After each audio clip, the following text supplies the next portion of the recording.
Assalamualaikum warahmatullahi wabarakatuh. Halo teman-teman, ketemu lagi dengan Bu Ida.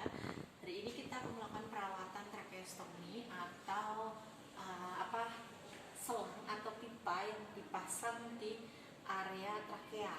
Jadi di cincin kedua atau keempat trakea orang. Pada pasien apa yang terpasang tracheostomy? Pada pasien dengan obstruksi saluran nafasnya, obstruksi pada jalan nafasnya, kemudian obstruksinya bisa karena penumpukan sputum ataupun memang terkena penyakit paru obstruksi kronik.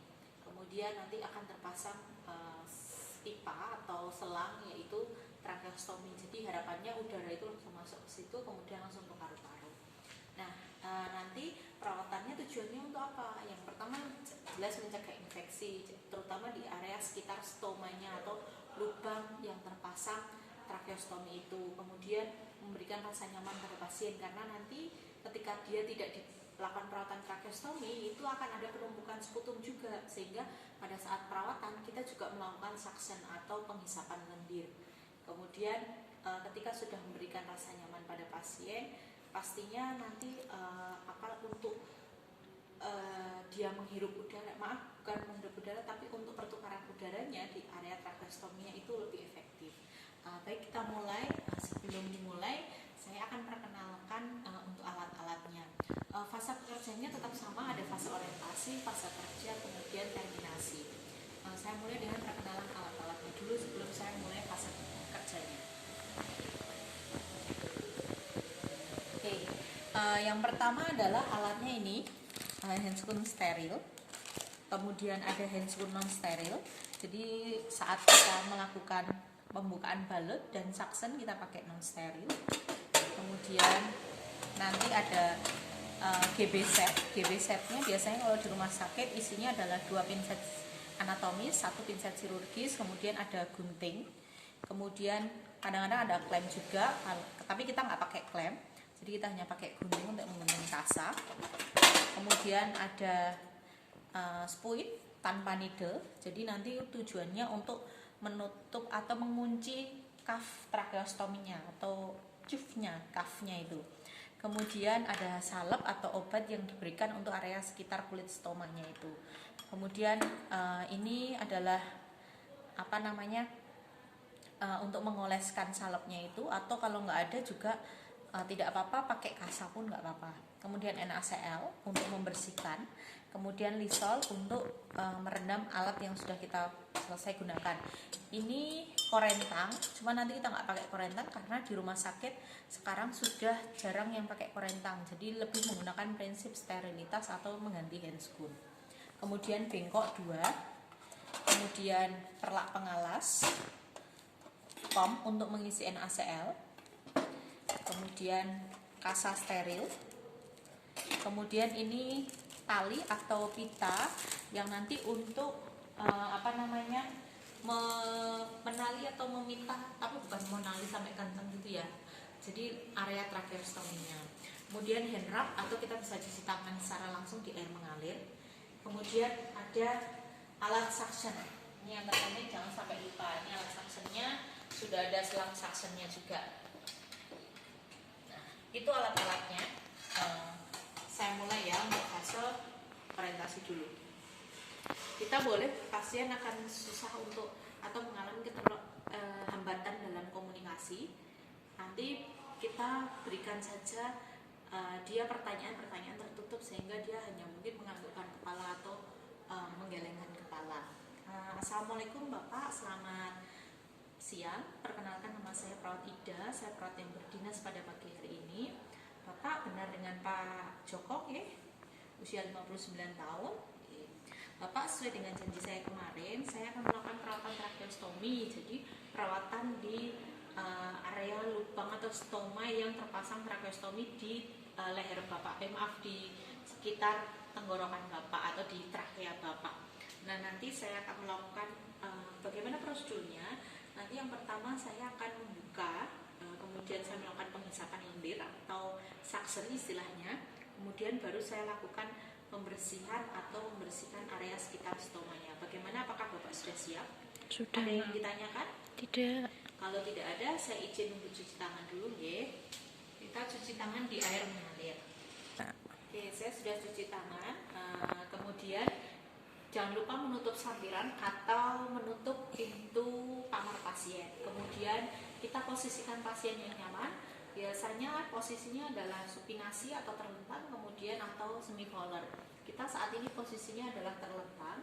Kemudian kita buka selimut pasien, tidak perlu sampai semuanya, cukup area sampai dada. Kemudian kita pasang perlat pengalasnya.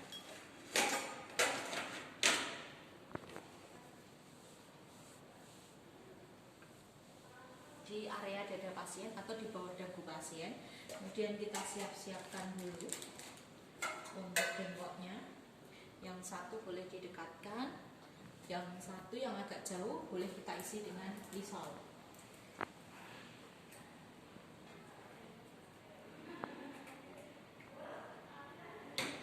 Kita buka alat-alatnya.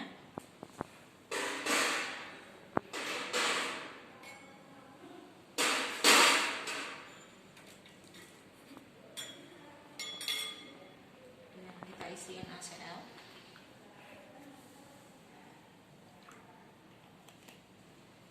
Kemudian kita cek untuk suctionnya sudah masih berfungsi atau tidak. Kemudian selang-selangnya sudah kita siapkan.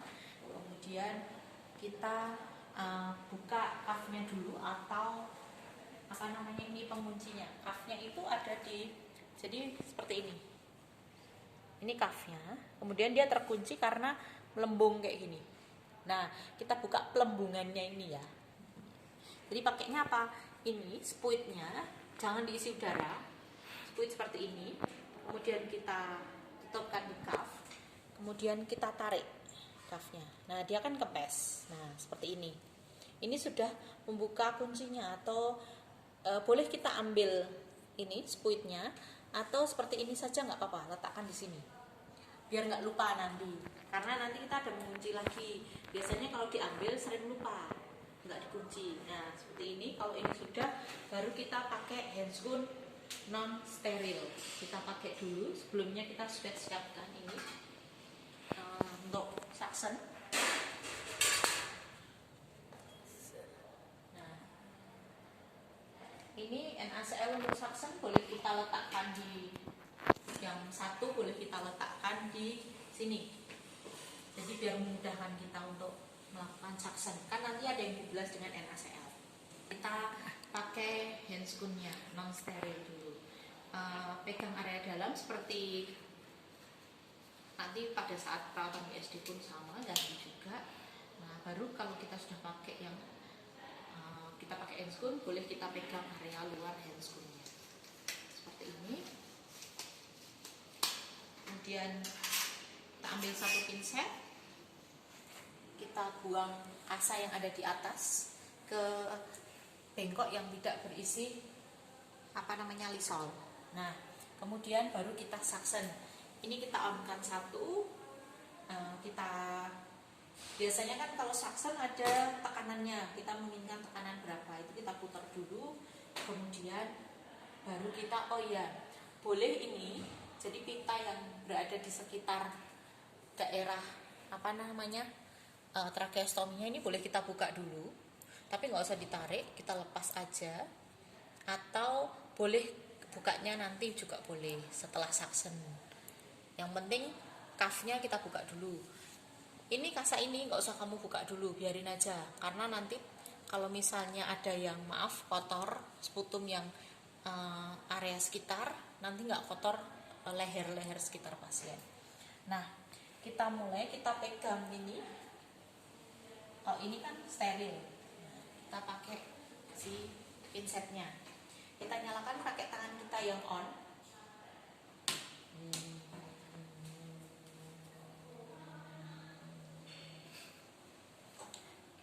Terus kita suction sampai dalam. Kita masukkan dulu. Jangan lupa buka tutupnya. Kemudian kita bilas.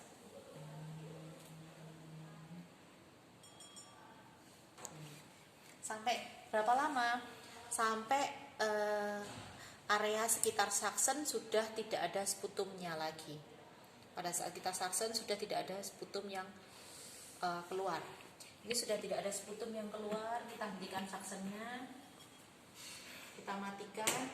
Selangnya ini kita buang ke area yang ke bengkok yang berisi lisol.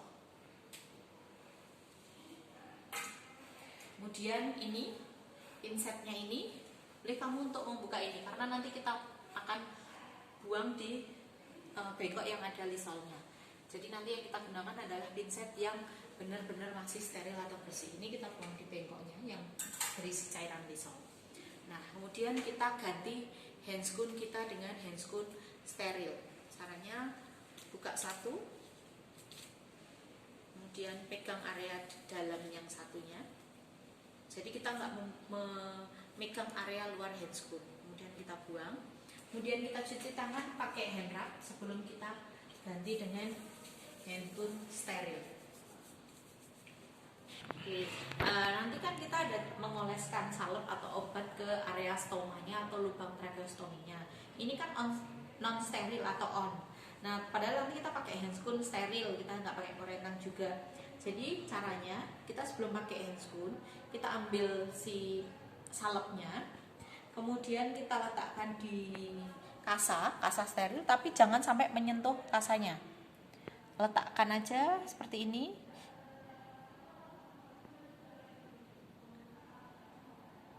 Sudah. Kemudian gak usah diambil, nanti aja. Baru kita pakai handscoon steril. Caranya ini kan kanan kiri kita buka. Kita bukanya pegang area luarnya karena area dalam itu steril. Kemudian kita pegang langsung area dalam, jangan pegang area luar karena area luar itu masih steril. Kita pakai kanan dulu. Kalian kalau mau pakai kiri dulu juga nggak apa-apa. Ukurannya disesuaikan dengan ukuran tangan kalian. Kalau ini sudah, baru boleh kalian pegang area luar atau langsung aja gini juga boleh tangan kalian. Seperti ini.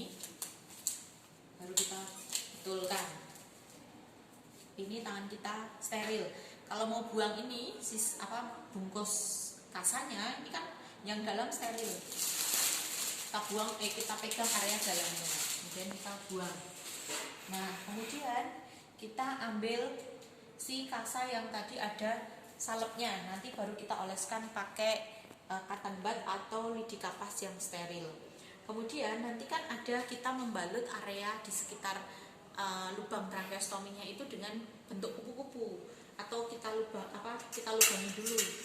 Ini gunting steril. Kemudian tangan kita masih steril, kita boleh pegang kasanya yang masih steril. Kemudian kita siapkan untuk balut.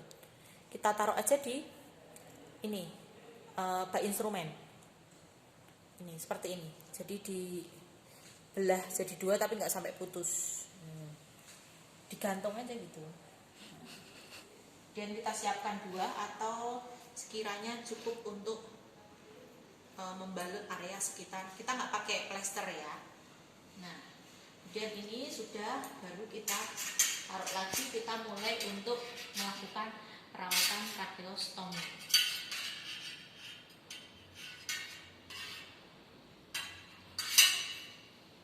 Sama, kita ambil kasa kemudian celupkan di NaCl. Kita boleh ambil beberapa, nanti kita tinggal pakai.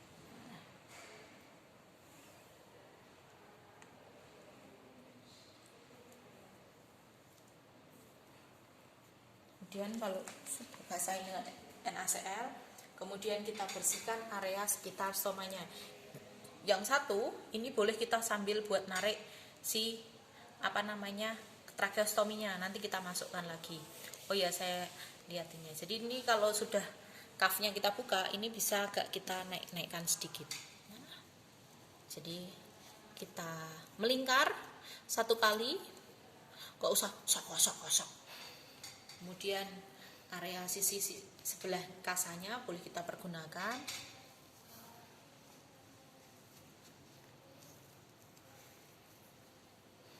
Kadang yang sisa adalah sisa sputumnya atau bekas-bekas sputumnya itu dibersihkan.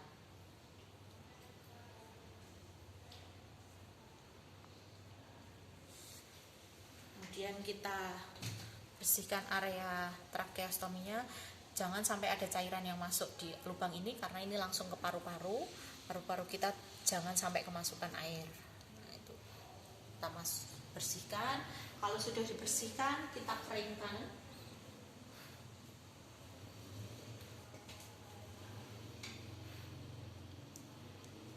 Sampai kering atau sedikit lembab, baru kita beri dengan si salemnya tadi, menggunakan cotton bud atau langsung pakai kasanya boleh.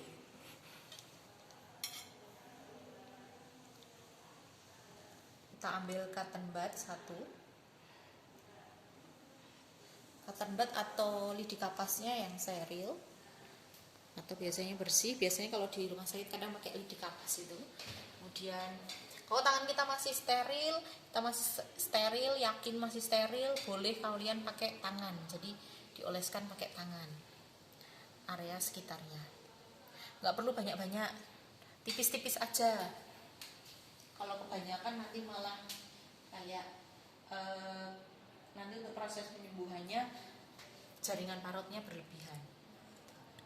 Jadi di area sekitar, bukan di ini ya, bukan di tracheostominya atau alat tracheostominya, tapi di kulit sekitar terpasangnya alat. Biasanya soalnya ini adalah salep antibiotik gitu, jadi biar nggak iritasi atau apa. Nah kalau ini sudah, baru kita pasang untuk di sekitar balutan untuk tracheostominya. Boleh kalian sedikit masukkan ketika tadi itu, nggak usah masuk-masuk banget, sesuai dengan yang tadi pada saat terpasang. Seperti ini, balut. Jadi sini yang tadi kita sudah potong ini kita rekatkan di area sekitar tracheostominya. Nah ini, kalau sudah seperti ini, balutannya tergantung sesuai dengan kebutuhan masing-masing. Kemudian yang atas ini, lubang yang atas, kita beri satu kasa lembab. Kenapa kok harus diberi kasa lembab? Karena kalau kita bernafas pakai hidung, itu kan udara yang masuk itu dilembabkan, tapi dilembabkan oleh bulu hidung kita yang ada di hidung kita. Wes kayak Gusti Allah toh. Dan alat tracheostomi ini kan tidak ada yang melembabkan udara dan tidak ada yang menyaring juga langsung. Nah, sehingga yang kita gunakan adalah kasa lembab. Tapi juga ada alat tracheostomi yang dia sudah ada kayak penutupnya gitu.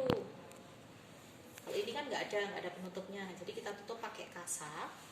Kemudian kita buka, nggak usah tebel-tebel banget, yang jelas dia menyaring udara.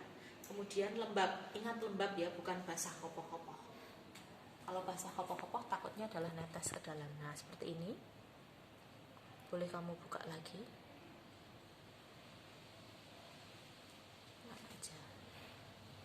Nah, baru setelah itu kita pasang pitanya dipasang di sela-sela ini, lubang yang lebar ini. Kita pasang pitanya, boleh pakai tangan, boleh, karena kita udah selesai, boleh pakai tangan atau pakai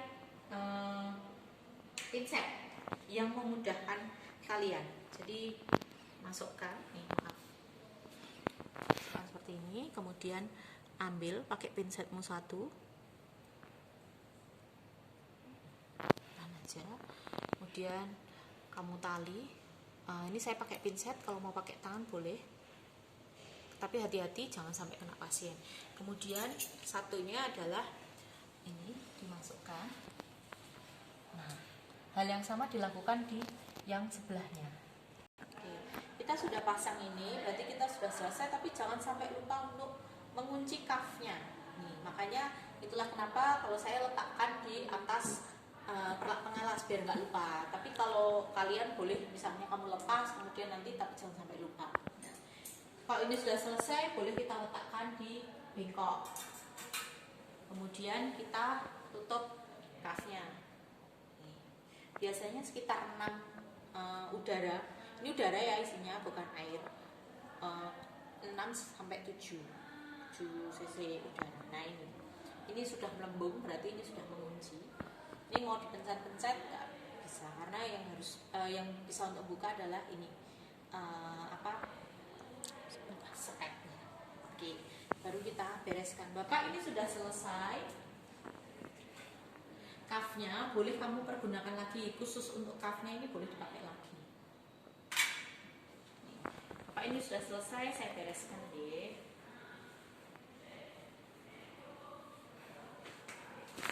Sudah selesai, ini kita tutup. Bapak ini tadi sudah selesai, saya izin cuci tangan dulu nggih. Cuci tangan di air mengalir. Nih, kalau kita sudah selesai cuci tangan, ini saya sudah cuci tangan ya, dibasahi. Nah, kemudian kita fase terminasi ke pasien. Bapak, ini tadi saya sudah selesai melakukan perawatan tracheostomi. Apakah lebih nyaman? Iya, Mbak. Lebih nyaman.